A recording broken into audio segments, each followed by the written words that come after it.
I didn't only need good, strong leads, I also needed a cast that could really embrace the theme, which is a very complex one. The pretend within pretending. It took me a long time to actually find the people that would be my final cast.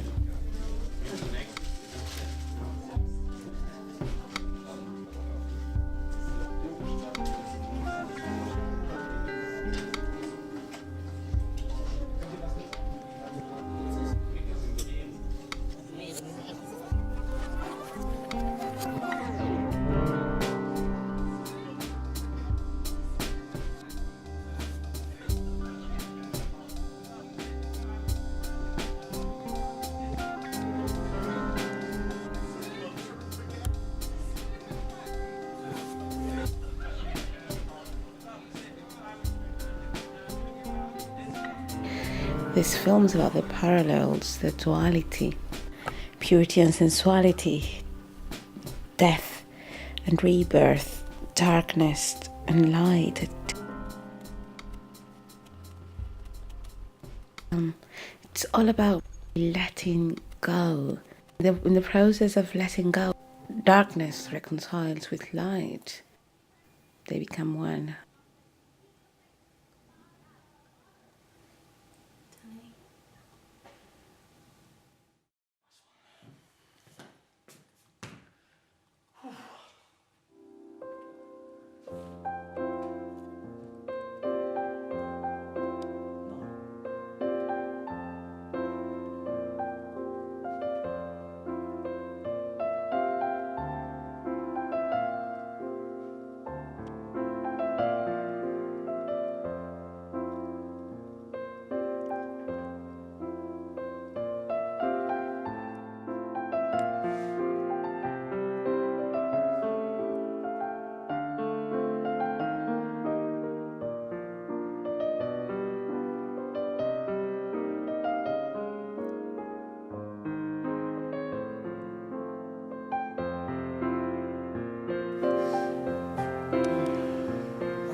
I'm gonna leave you.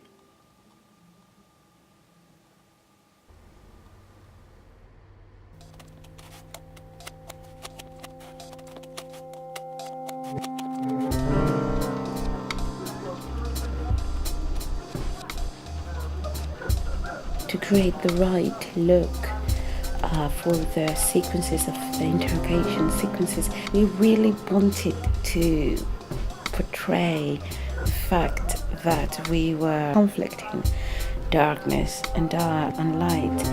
The space had to be intimidating, but also it had to have a sort of it had to be open to possibilities. It had to be like a womb where something is cooking, something is being created, something is about to happen.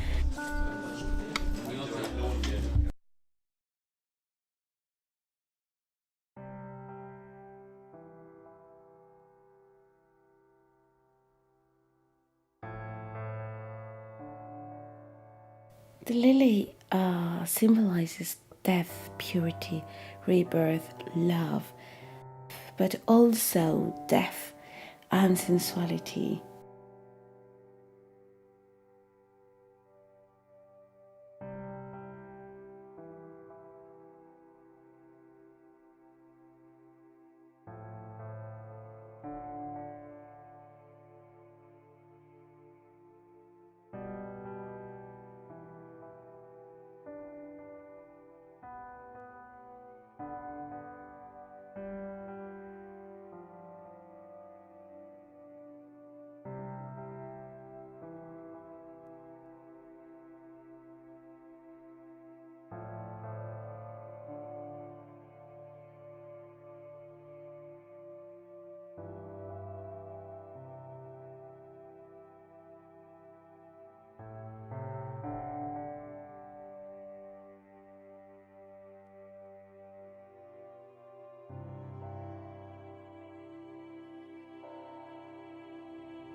Susie's room, her colors, the colors that she wears, mostly whites and pinks. It shows the persona, the personality that she was before all this pain took over. Susie's room represents the potential that could, whatever it could be.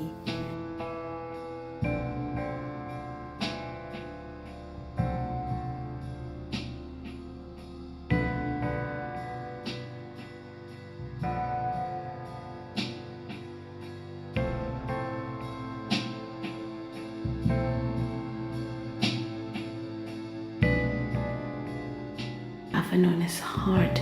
You are a worthy soul. Your devoted nature gently caresses my womanly essence. Shed your soul's sweet perfume. Average kindness shows mercy. Waves of bodily fluids in motion, screaming uncensored passion.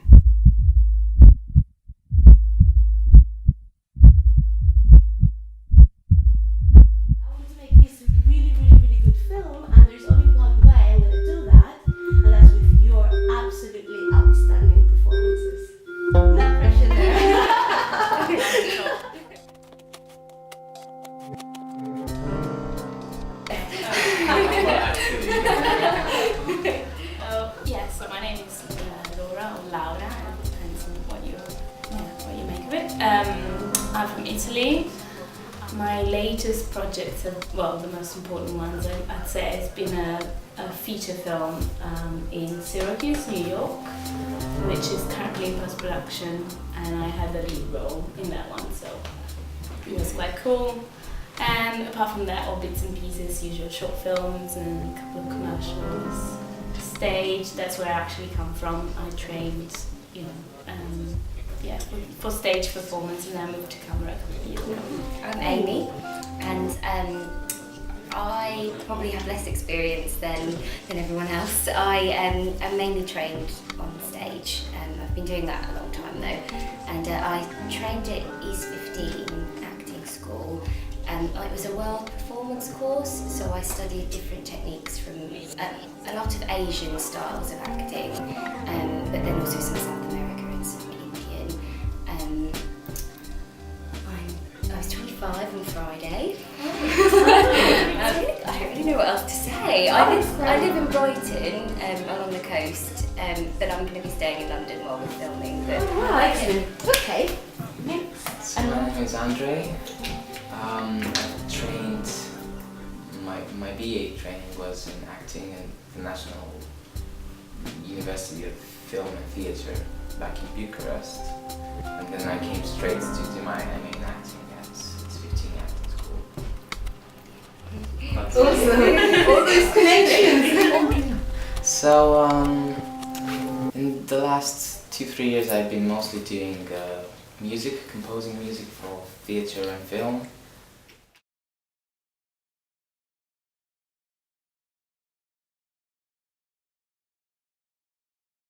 It's important that my cast understands what method is. Yeah, so my character is the one who's has got really little to do with everyone else. I think she's, as we discussed before, she's the creator of the film, and so she is the divinity of this unreal world, which is, unreal but still very truthful. It's about love and how ambiguous it is, its many faces, and how people get trapped by it and justify everything they do in the name of love. Okay, it's okay, but it's something like you were affected by it. And Yeah, no, you have to be like a absolutely. scientist talking about specimens, more detached. You weren't detached. You were more like. In the end, it was not. It depends. If it's someone that's been hurt by love, I'm it's not, I don't but you're care. not. You I care really about don't men. care. You're just talking in love. It was just something. It's just a topic to Yeah. play with about method. To use my method in. It's a topic. So that's what love is to you. Just a topic to use method. What's this film about? It's about love and its many faces, how ambiguous it is, how people get caught in its little traps and justify everything they do. Real, but still very truthful. I read somewhere that it's easier to believe the truth. It's less complicated, and also the fact that acting is about telling the truth, not lying, and she's very well aware of that, and so that's why she puts so much, well, attention, let's say, she gives so much attention to the fact that they're having this session and they have to truly find the characters before they do any proper work. I think she knows what's going on in the unreal world of the film, and but she's a complete stranger to the real world, the outsider world, and that is what she doesn't want in her own world. That's why she says anything you have between the two of you. Watch my movie.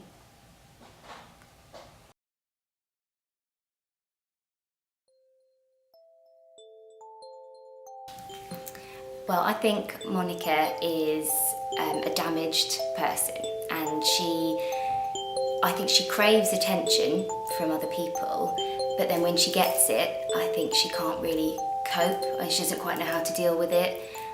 So I think she hides behind a sexy facade, but then when you get to know her better, I think that there are more and more insecurities kind of eke out. I also think that she's used to being in a relationship where she's been controlled, and now where Simon's so devoted to her, I think she doesn't feel worthy of that kind of trust and that kind of love. So I think she goes into like a self-destruct mode when things are going too well.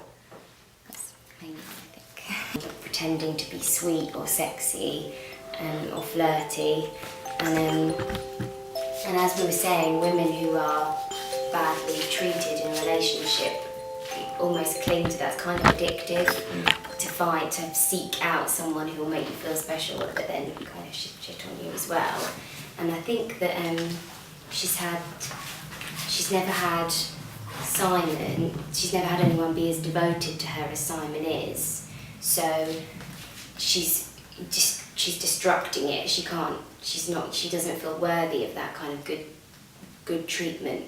So I think she's seeking Danny to almost ruin it for herself, just to self-destruct. Nothing happened between your brother and I feel I'm losing him, or I'm losing myself, or I've lost him, or he's lost me. Either way, I feel like a traitor. She's very vulnerable. I think she's a really vulnerable person. So I think you have to be careful not to. I'd like the audience to identify with her and not dislike her for running around. I'd like them to appreciate the vulnerable side where you kind of just want to be looked after. You know, when you just meet someone, you just want to look after them, and I think that's what both of the boys have about her. And I think she is able to say, okay, if you want to look after me, okay, you can. It's me. I'm sorry, Simon. I need to get out of this town, this city, this country. I hate it. I can't breathe. I'm afraid. It's an odd phrase, but I think broken seeks broken. So because Monica's very insecure, and I think she can seek, the insecurities that Danny has, but that wouldn't work as a couple because it's just too similar and imbalanced people, whereas Simon's seems a lot more stable, but it's just because I think we can relate to each other, so that's why.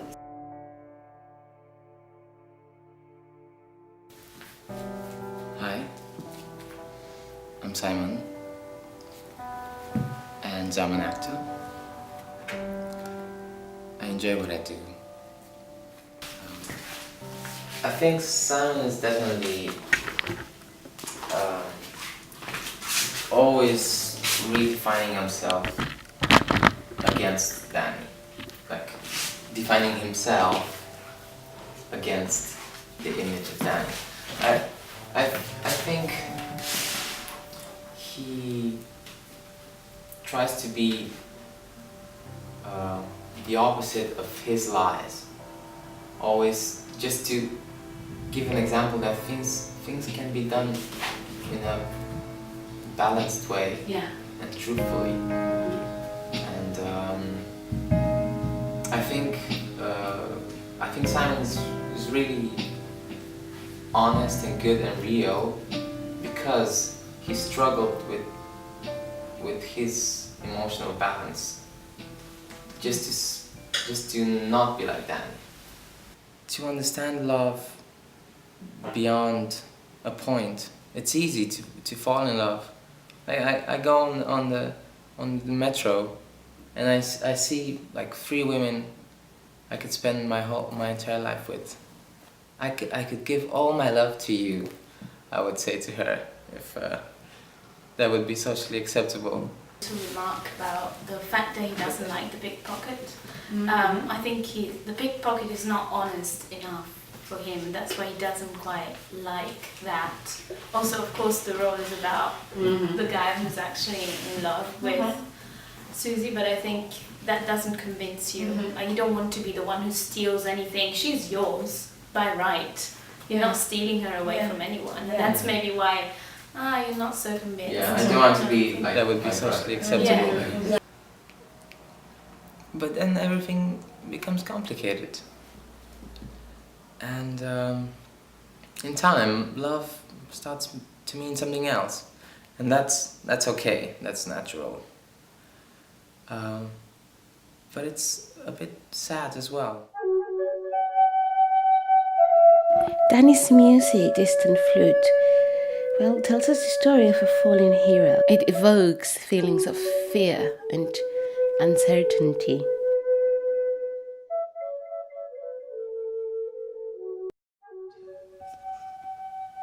She took my breath away. I love her.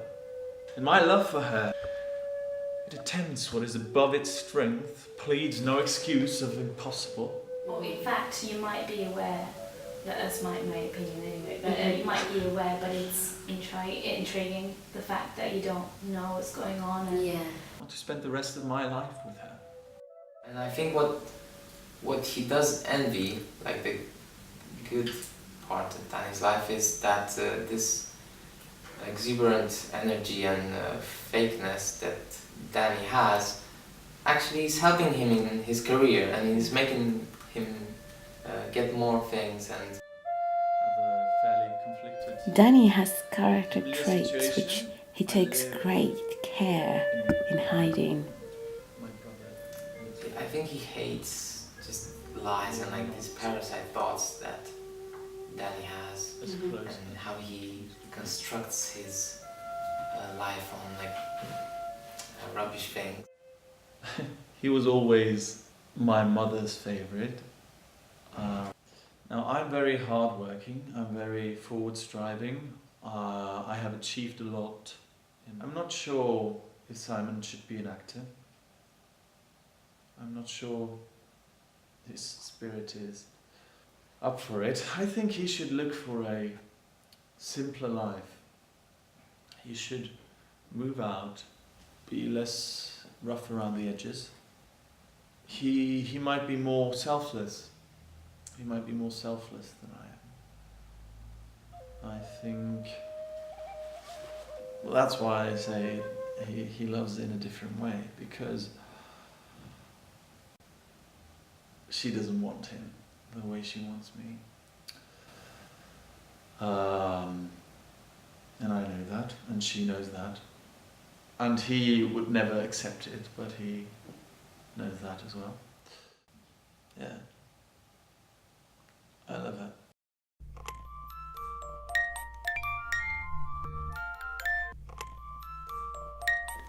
The bud, the petal and the stem, the leaf, the root and the seed, sweetest of aromas, live in you mysteriously.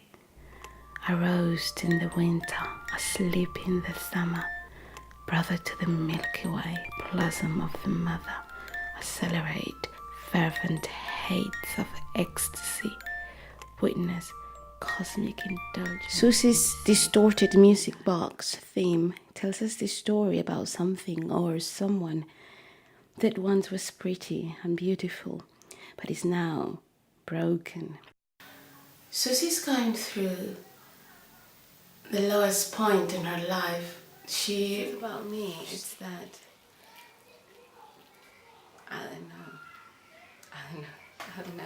She needs to redefine herself by integrating the suffering in a way that it can be transformed. But instead she's assimilating the sadness, making it a part of who she is, and allowing herself to get more and more sucked into the darkness that it brings. She has created a world of her own where she lives, and this world does not allow the pain to heal. It is actually a place where the pain can grow and settle in her life.